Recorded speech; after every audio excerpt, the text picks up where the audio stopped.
I've got some questions that the audience have passed on.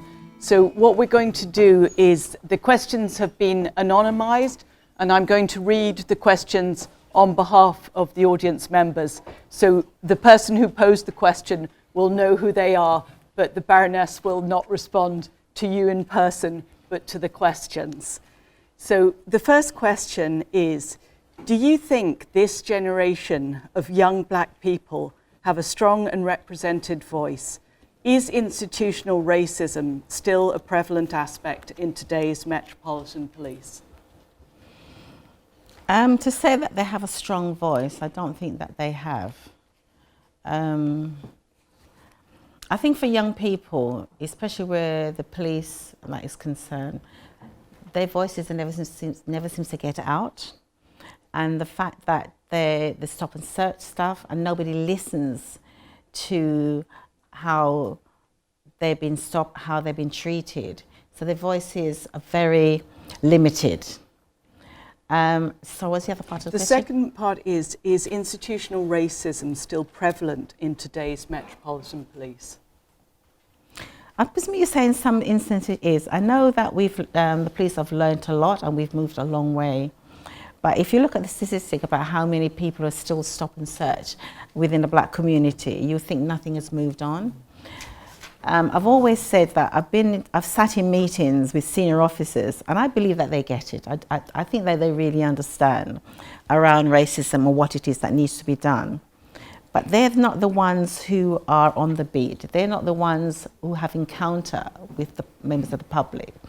And until you start having officers who encounter the public on a day-to-day basis, until they understand how their relationship with the public is so disaffected that they're not being able to communicate the way in which they should. And I think until that happens, then you will always have. And I know we all want to move forward. We all want to say that, we want to sort of tick the box to say racism no longer exists. But I think, and until those massive changes happen, then we're not going to be able to do that. Thank you. So if an occurrence similar to what happened to your son happened today, do you feel it would be handled in the appropriate manner? I think in some ways I've learned their lesson. It reminds me of when Anthony Walker was killed. And it was a completely different way in which the police approached the family. And it just the whole thing around it was so much different. Mind you, there's a bit that they made sure that no other organisation or outside interests got close to the family. Whereas when Stephen died, so after people which had no idea who they were anyway, but they were there to support. With Anthony Walker, I remember his mum saying to me how great the police, and the work that they've been doing. And to that respect, yes, they have been, but they isolated the family, so the support that they could get from the community, they didn't have that. And I thought that was quite a shame. So would it be different for when Stephen was killed? Yes, I believe it's different, but they're trying to more control the family so that you don't get any outside interest. But as a family, you do need to have that. You need to have the support of the community. So they have to be able to balance that to make sure the family is not isolated. Okay, so institutional racism is a concept that you've discussed there. What would you like to see in future in relation to race-related crime and the justice system? Is that one of the things that really has bugged me is how they, when the knife attacks and stuff, said they call it black on black crime, and they have a special unit that sets up to deal with that. For me, a crime is a crime. It doesn't matter who commits the crime. And I think that, so it's very few of those crimes been solved. But if you look at it that we all live in this one society, So to try and separate us and keep us, for us to see ourselves as different, then if you understand, you're always going to have this. To me, we live in one society. I can't walk down the street and thinking I'm the only black person that's walking here. We have a variety of people, so we should be able to live and be treated in that way. And until that happens, we will still have how crime is treated. As I say, don't call it black on black crime. A crime is committed, somebody's died, a family's suffering, then we need to look at that and not separate it. Right, so we'll move on to something a little lighter. What do you hope to achieve as a Baroness of the House of Lords? You've been voted the most powerful woman in Britain. Do you agree?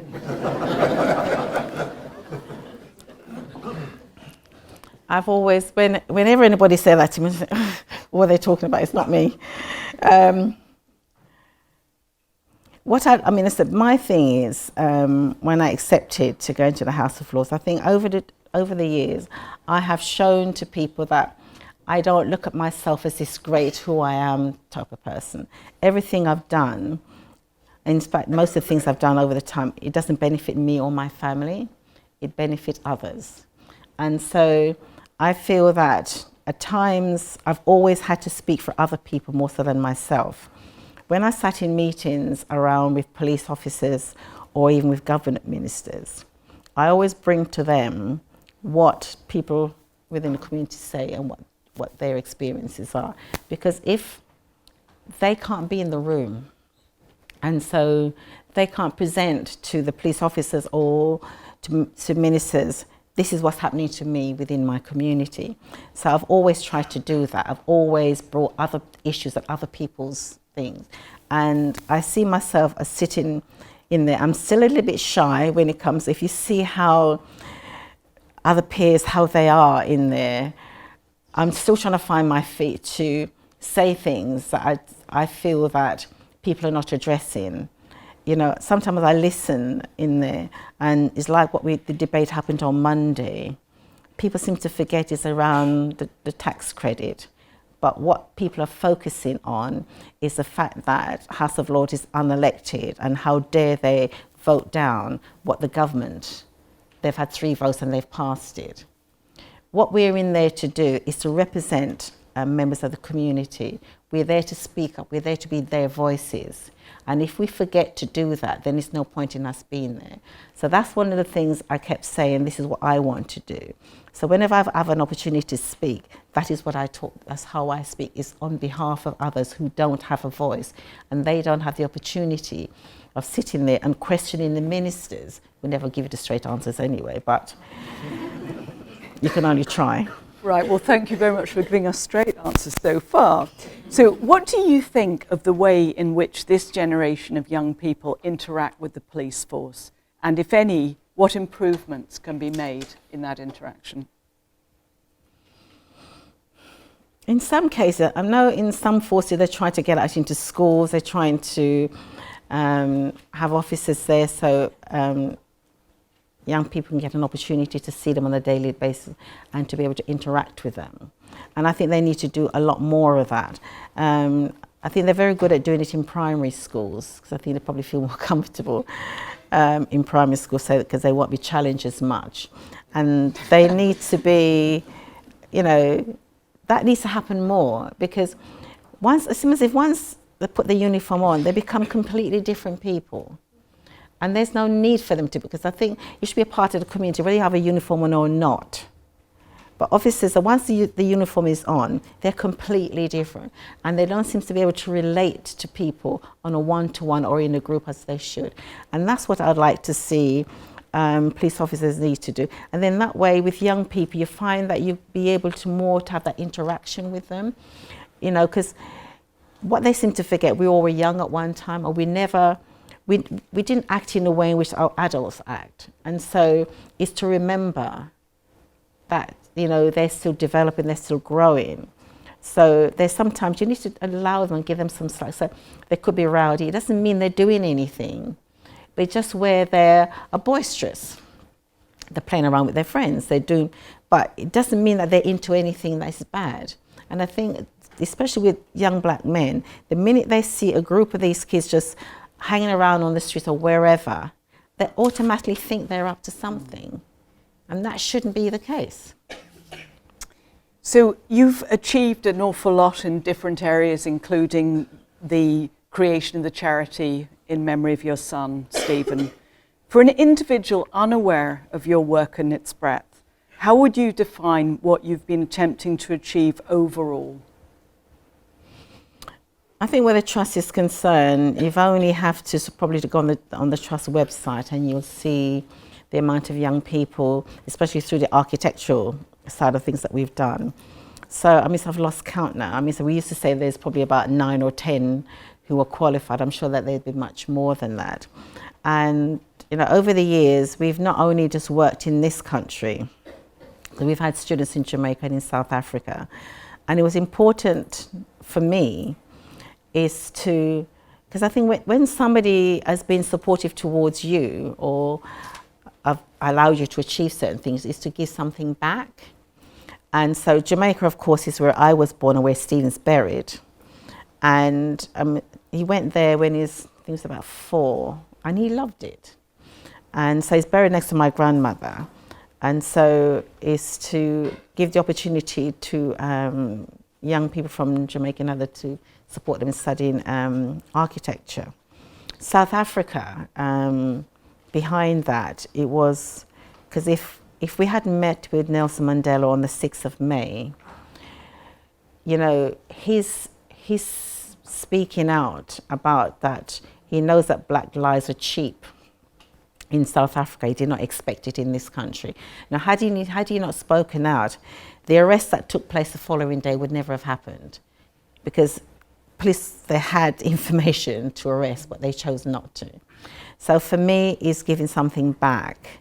And so we've supported young people in South Africa to become architects. Thank you. So you were elevated to the House of Lords in respect to the charitable work you've done over the last 2 decades. What have you achieved so far since you've been in the Lords, and what do you hope to achieve in the future? I think it's difficult to say what I've achieved so far. I think I've made contribution. So in some of the Hansard, you see some of the things I've done. I've sat on, in fact, it was something that Sadiq Khan from the Labour Party wanted myself, Keir Starmer, who was the DPP, the Director of Public Prosecution, and Peter Nearwood. He was once in the National, I can't remember what the NPIA stands for now. And so for us to look at a victim's law, because we all know, as for those who are victims, it's always very difficult if you go to court what support you get, the police what support you get from there, and from the lawyers what support you get. So the idea is to have like a one-stop shop that, you know, sometimes not everything that needs to go to court, so you could probably get somebody to support you, you know, that's for you to understand what has happened to you, and also when you get to court. So we had a 18 months group where we brought in people who has been supporting people either doing domestic violence, racism, and so we brought all of these people to sort of give us some feedback what it is that they're looking for to happen out in the public domain. So I worked on that with Keir. So Labour did not win the election, because had they won the election, that would be part of their policy that they'd be putting in. And what I tried to make sure within those meetings, that whatever that we did, it would be a cross-party, so it doesn't matter who was in power, it's something that they all could do. So I'm waiting for Keir to put a motion down in the House of Commons for us to try and take that forward. So that's what I in the past 18 months or so that I was doing. I am now about to, in fact, the first meeting is today, which I should have been, but I was planning to be here. I'm going to be sitting on the Joint Committee for Human Rights. And that's, as I said, today's the very first meeting, because the meeting's been cancelled, so today should be the first meeting. So I'll be sitting on that. I've also just agreed to sit on for architecture, because I feel that as organisation that's trying to support young people into that profession, and that's been run in the House of Lords, so I think it's something I should get on. They talk about the RIBA because there's a Stephen Lawrence Award that happens at the Sterling every year, and now it's the second award that happens, so everybody looks forward to that. So, you know, they talk about the RIBA around their diversity. And I feel if it wasn't for the trust, how we've been working with them over the years, they would have no diversity to speak of. Because I've been to so many meetings, events, and when I sit there and look, I'm not an architect. And sometimes you may count one or two people in the room of hundreds, so that needs to change. So I think I'll be able to lend my voice there and give some support so we can make some changes. Thank you. We're going to move on to something completely different now. What is your view towards the reparation discussions put forward to the British government by Jamaica? Yeah, so when I heard that, I just think, for God's sake, they talked about building prisons. You know, Jamaica, you know, like a lot of the Caribbean country, you know, this country has taken so much away from these countries. What they should be doing is looking around what social input they could do around housing, jobs, creation. You know, prison, what did they say? Because they want to send all the prisoners back who are Jamaicans back to Jamaica. You're going to put millions of pounds into that. Okay, the prison may be really bad and need upgrading and that. But is that what it's all about? What about the ordinary people out there who need jobs? You know, schooling, and those are the sort of thing I think the country should be looking, this country looking to put in there. Not talking about prisons. Sorry. And do you feel that religion and education mix, or should educational establishments be strictly secular? My grandchildren goes to a church school. So for me to say that it should be, I think each one has their role. And I've always supported a church school because I go to church and I feel that I want my children to be brought up in a Christian way. So I would always support that. You know, everybody's different, and I don't think I'd like to say, well, I don't think, you know, everybody should go to a church school or nobody should. I think it's up to the individuals what they want. Right. The final question on our list is about domestic violence, and it specifically refers to the local area, which clearly you won't know very much about.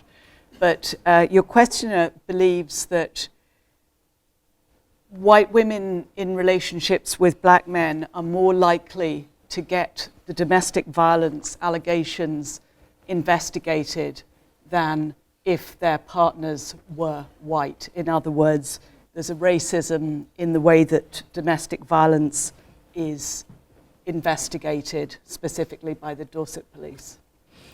I think when I saw that, I just think you've got enough people here from the police and from the, and so I think the question should be aimed at them, you know, because, you know, I just say I don't know the area, and I know domestic violence because after I finished my degree, I worked supporting women in domestic violence. I know how important it is about the support, and, you know, so I think that as an area, I just think it's something that you should be listening to what the community is saying to make sure you give them support that they need, and the violence that the women are suffering or the men who are suffering, that, you know, where arrest that needs to be made, it needs to happen. And for me, it doesn't matter what colour of skin you are, if you're experiencing those sort of violence, and that is what needs to be dealt with. And I think we have enough people and they're the ones that should be listening and making sure that whoever put the question should be able to go and talk to them and to see how best